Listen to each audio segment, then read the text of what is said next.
Hello everyone. Today we're going to talk about quadratic probing, that is a method of closed hashing or open addressing.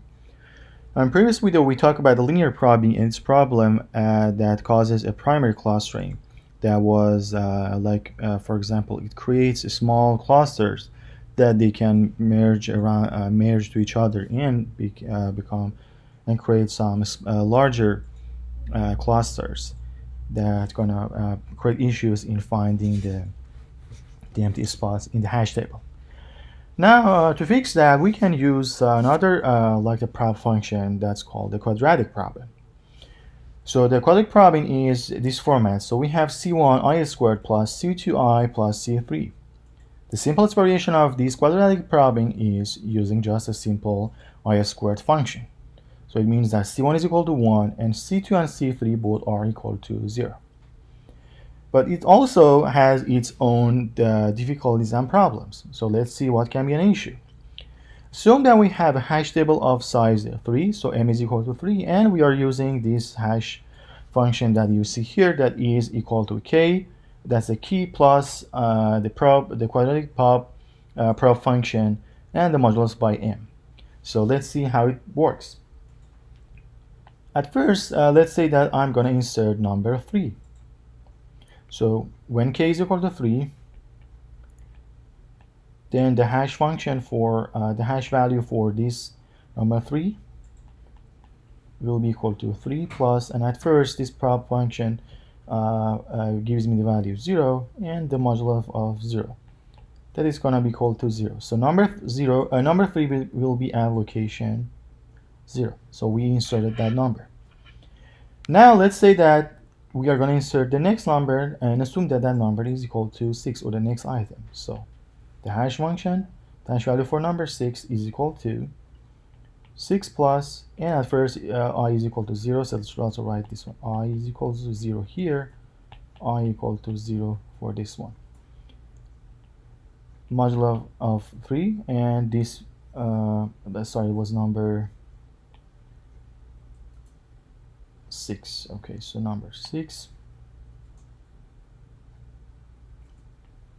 is going to equal to 0, but location 0 is occupied by item 3, so we cannot insert that. So we are increasing I. So what happens is here we are increasing I, and h of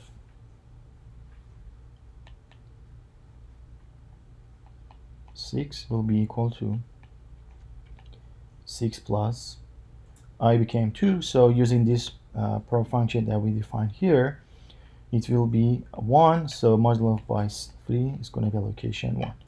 So now we can insert number 6 at location 1 here that we have. So that was for item that was equal to, the key was equal to 6. Now let's assume another number, we're going to insert another item that key is equal to 9. So hash function, hash value location of key 9 is equal to 9 plus 0, and at first I is equal to 0. Anytime that we are inserting a new number, a new item, I start at 0. And modulo of 3 is going to give us number 0. But 0 is occupied by number 3, location 0. So we're increasing I becomes 1, and still for the same k, for same key, hash function, hash value for 9 will be 9 plus 1, modulus of 3, that's going to give us number 1. But number 1 is the index that 6 occupied before, so we cannot insert 9 at that location. So we have to increase I, so I becomes 2, and k is still 9, and the hash function for hash value for 9 will be equal to 9 plus 2 to the power 2, it's going to be 4, and modulo of this number by 3 is equal to 1. So as you see, it's again like the new h function, the hash value for number 9 again became 1. So but 1 is occupied, location 1 is occupied by item 6, so we cannot insert that. So it's not hard to see that we are not able to insert a number, like let's say for example 9, we cannot insert number 9 in this spot here, although the hash table is not empty, but we cannot insert that number using this quadratic problem we have here.